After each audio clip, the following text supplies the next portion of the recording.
Hello, everybody. Sorry we're a few minutes late, had some technical difficulties. Alex is on vacation, so I'm running solo today, which I'm a little nervous about, but also excited.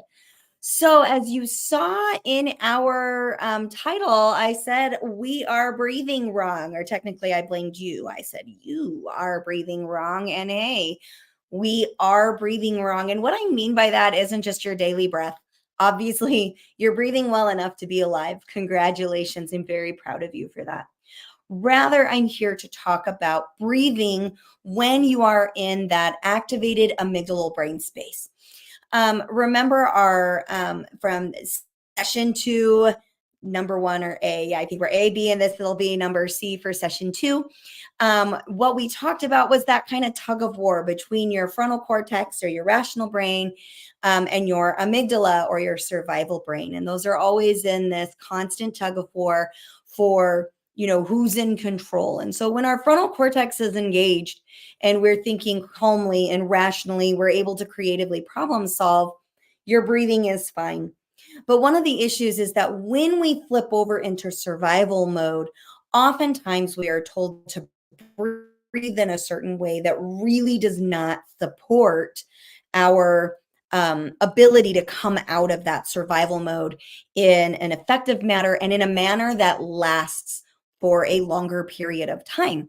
And so I'm here today to talk about that. But before we do that, I want to kind of go back into that theory piece. So one of the things that happens that if you had watched that video, one of the things that happens when you have your amygdala activated is that your bloodstream is diverted away from your brain and into your major muscle groups so that you can run faster, hide better, fight harder, whatever it is that your survival response is telling you.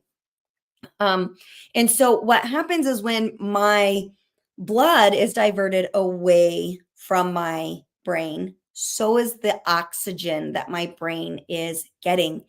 My husband is a nurse anesthetist, and he talks about how one of the very first things they do when you're going in for surgery is they make sure that your oxygen pressures are stable. And the way that they do that is they put a little oxygen mask on you, and then there's a little machine that tells them when you're good to go. And what that does is it fills your body or your lungs with like all of the oxygen stores that it's going to need in case you have an emergent situation during surgery. That way your brain does not receive an oxygen injury for however many minutes. And I'm not going to quote that because I'm not the anesthetist, but I want to say it's somewhere like 10 to 20 minutes. I'm not the anesthetist. Don't quote me on that. But what is very fascinating to me is that you can survive for a prolonged period of time without brain injury when your oxygen stores are full. Now, you're going to see in a lot of things like it's super trendy and also very healthy, like mindfulness and yoga. These practices involve breathing techniques that lower stress levels and help you metabolize. I like to use that word metabolize, using it loosely, but that term metabolize your adrenaline and cortisol and all of the other things that go on in your body when you are in either acute stress or chronic stress. Well, we want to kind of take that same idea and pull it into, hey, I'm not feeling super great right now. I need to breathe. Today, we are going to be focusing on how to breathe. And then I want you to be able to practice this how to breathe so that you're coming out of that amygdala brain space or amygdala brain space. I like to make up words. I'm trying to make the word amygdala trendy and accurate. So just go with me on that one. But we want to take that knowledge that we get from mindfulness, but now I want you to intentionally apply it to I'm in panic. The problem is if I tell you today, hey, these are the signs that you're in panic, which you probably already know them, but we're going to get really in depth with that next session.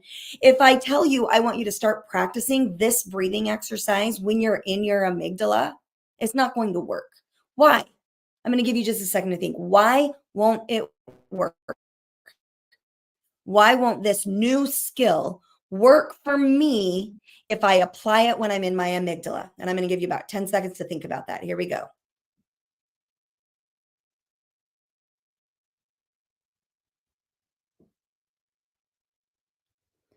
All right. If your thought was because my amygdala has taken over my frontal cortex, which also happens to be my learn new skills brain, you are correct. If you're only going to practice this breathing exercise when you're already in your survival response, chances are you're going to feel worse before you get better, claim that breathing doesn't work for you, and quit. And that's actually when I hear people in clinics say, Sarah, deep breathing doesn't work for me. It's because they're doing it wrong. And so that's what we're here to talk about today.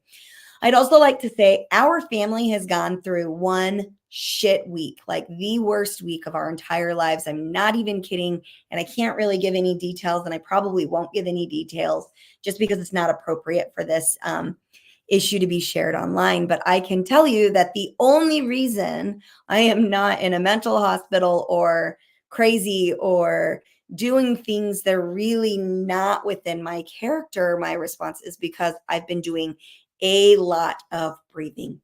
Now, one of the benefits is that a lot of like devices like your Apple Watch or other smart watches and other devices will have mindful breathing exercises. So I want you to use those devices if you have them. I want you to use them, but also if you don't have them, you don't need them. I don't wear a watch very often. I haven't worn one in a while because I've had carpal tunnel, and I had carpal tunnel surgery a couple weeks ago. And so those wounds are just now beginning to let me wear my watch again. But I want you to use any tool that you find helpful. The other thing is, I want you to be able to count.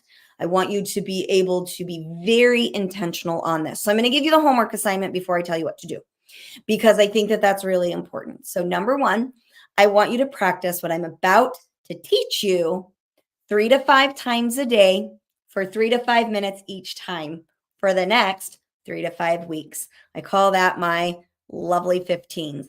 So we have 3 times 5 is 15. So I want you to be breathing in this manner 15 minutes a day for 5 weeks. So 3 to 5 times a day, or I'm sorry, 3 to 5 minutes, 3 to 5 times a day for the next 3 to 5 weeks. Why?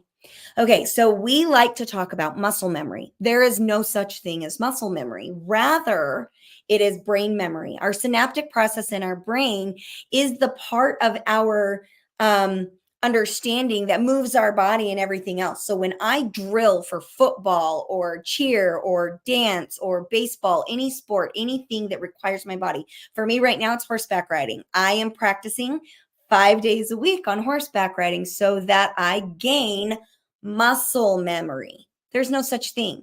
I want it to become so familiar to me that my body switches into this naturally without thinking about it.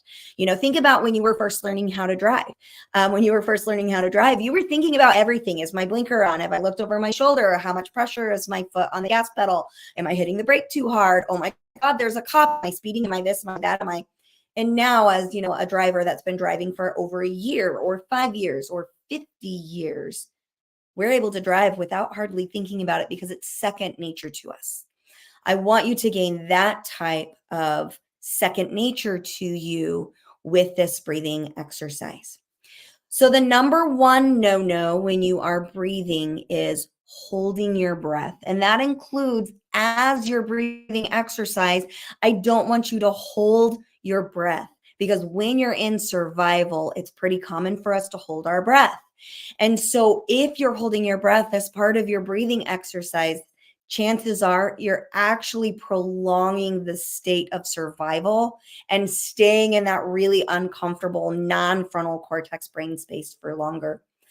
The other thing that's really normal for us to do is hyperventilate, which means that we're going to breathe very rapidly. Even if we're breathing really deep, we're breathing too fast. And we're just moving a lot of oxygen in and out of our lungs, and our bloodstream doesn't have time to grasp onto those oxygen molecules and then deliver them throughout the body. So I really want you to slow your breathing, deepen your breathing, and prolong it. So your 3 to 5 minutes is that prolonged, slow, measured breath. Now, for me, the most comfortable way to do that is in counts of 4. So it would look like this.